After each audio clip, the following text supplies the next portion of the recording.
Нурмунбет айыл аймагынын тургуну Гуля Аманкулова 30 жылдан бери аз гана аянттагы жерге жашылчанын түрүн эгип, алган түшүмүнөн консерваларды даярдап каражат табат. Үрөн тандоонун сырын жакшы билет, ал үчүн атайын окуудан өтүп, билимин тереңдетип, дыйканчылыктын чеберчилигин үйрөнүп турат. Билген өнөрүн башка айылдаштарына дагы үйрөтүп, үрөндөр менен бөлүшүп, соопчулук иштерин дагы көп жасайт.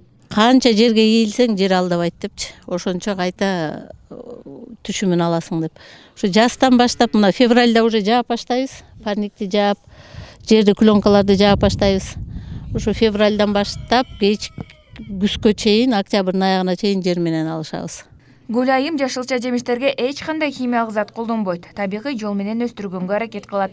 Жерге кандай мамиле кылсаң, ал дагы ошондой жооп берет дейт. Ошондуктан ар бир өсүмдүккө жаш баладай көңүл бөлгөндүгүн айтат.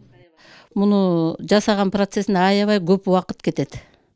Таза бышкандарын биринчи тересиң, анан жууп, казанга кайнатасың, стерилизация кетет. Гуля айымдын жасаган консервалары пайдалуу, айрым оорулардын алдын алууга дагы жардам берет. Томатный сок көбүнчө ашказан оорусуна, сахарный диабетке жакшы деп, жөн эле мында канча мындан ашык витаминдер бар да.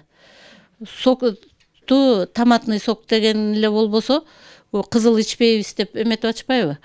Кээ бирөө. А ошонусуна жараша биз сарысынан да кылып койдук да. Жердин тилин тапкан Гуля айым консервацияларды жасап, аны киреше табуучу булагына дагы айланткан.